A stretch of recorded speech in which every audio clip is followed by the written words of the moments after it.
while we began in the conspiracy theory domain related to America, we've ended up in the conspiracy theory domain related to China, which perhaps is not a conspiracy. Yeah. Right? It's seeming evident that there is Chinese interest in instability within Bangladeshi borders. I don't need to be a Chinese policymaker to be able to say China would like to be able to dominate India's neighbors. And I don't need any more evidence than the fact that China has decided to build the China-Pakistan economic corridor in Pakistan and decided to take 100-year leases of ports like Hambantota from Sri Lanka. The only neighbor that they haven't been able to penetrate, given what they've done with the Maoist takeover of Nepali politics as well, has been Bangladesh. So it's not so much that they're going after instability. It's that they'd like to be able to wield much more influence in that society through that government. And Sheikh Hasina was a bulwark against Chinese influence in Bangladesh. Why? Well, I mean, partly historical reasons. I think that, Sheikh Hasina and her family obviously feel a lot of identity with India. I mean, Indira Gandhi was a strong, staunch supporter of her father and of a secular democratic Bangladesh in general.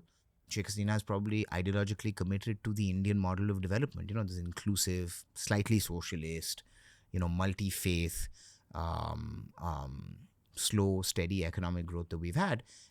My guess again would be that Sheikh Hasina's aspiration for Bangladesh would have been to be a little mini India with very similar culture, very similar business practices, a similarly Westminster-style parliamentary form of democracy, etc. And so, I think it was largely ideological commitment to India that would have prevented Sheikh Hasina from getting closer and closer to the Chinese. I mean, there's also, by the way, Ranveer, a lot of evidence that alliances with China tend to be quite one-sided, and the recipient nations of Chinese capital, Chinese loans, Chinese investments end up effectively in economic distress because of the types of projects that are being undertaken, the terms behind the financing.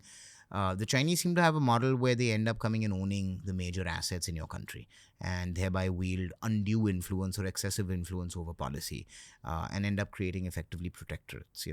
So I think that there are people are waking up to the Chinese model, and there are some countries that are now looking to push back, saying that actually, if we have an option, we may want to look for other options than Chinese capital.